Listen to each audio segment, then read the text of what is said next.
The letter arrived at my base in Kabul, its edges worn, the handwriting unmistakably my grandfather's. My heart sank as I read his words. Our family home, the one he'd built with my late grandmother, was under threat. Karen, the HOA president, had slapped him with violation notices, claiming his overgrown lawn and chipped paint were eyesores. She demanded he vacate or face eviction. I was halfway across the globe serving my country, and this woman was bullying an 82-year-old veteran. Rage simmered in my chest, but I was helpless, tethered to my deployment.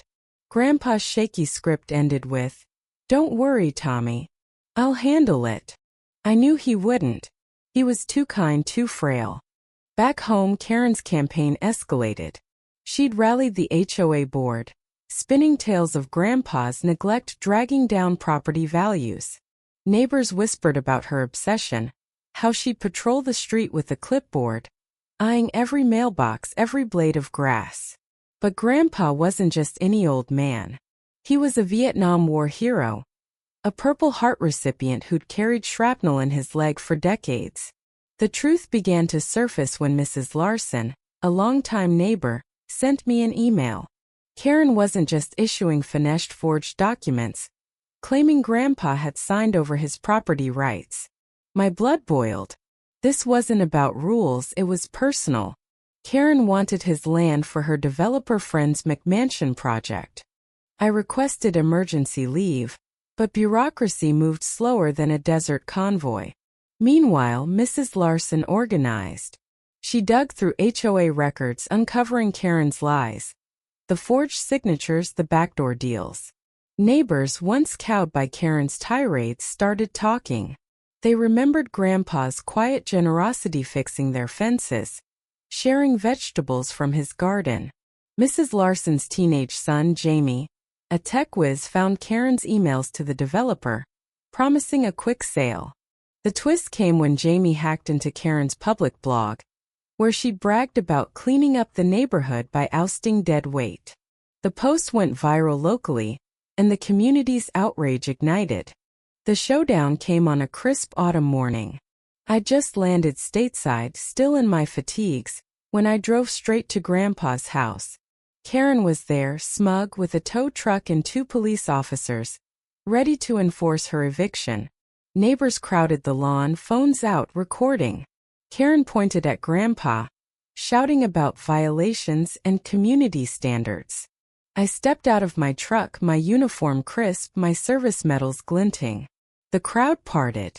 Karen's smirk faltered as I approached, my boots heavy on the gravel. "This is my grandfather's home," I said, voice steady. "And you're trespassing." The officers, recognizing my rank, saluted sharply. Karen froze, her clipboard trembling in her hands. Then Mrs. Larson stepped forward, holding printouts of Karen's emails and forged documents. The crowd gasped. Jamie, grinning, projected Karen's blog post onto a bedsheet strung across the porch. The words "dead weight" glowed in bold. Karen's empire crumbled in seconds. The officers, now aware of her fraud, questioned her on the spot. Her excuses unraveled, stammering about misunderstandings and clerical errors. The tow truck driver, sensing the tide, drove off. Neighbors cheered as Karen's face drained of color. The HOA board, shamed by the evidence, voted her out that evening. The developer deal collapsed, and Karen faced charges for forgery and harassment. She fled town, her reputation in tatters, her dream of control shattered. Grandpa, teary-eyed, hugged me on the porch, his frail hands gripping my uniform. "You did it, Tommy," he whispered. I shook my head. "We did it," I said, nodding to Mrs. Larson, Jamie, and the neighbors who'd fought back.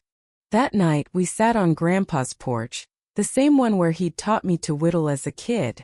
The lawn was still overgrown, the paint still chipped, but it was home, our home. The community rallied, mowing the grass, repainting the siding. It wasn't just about saving a house.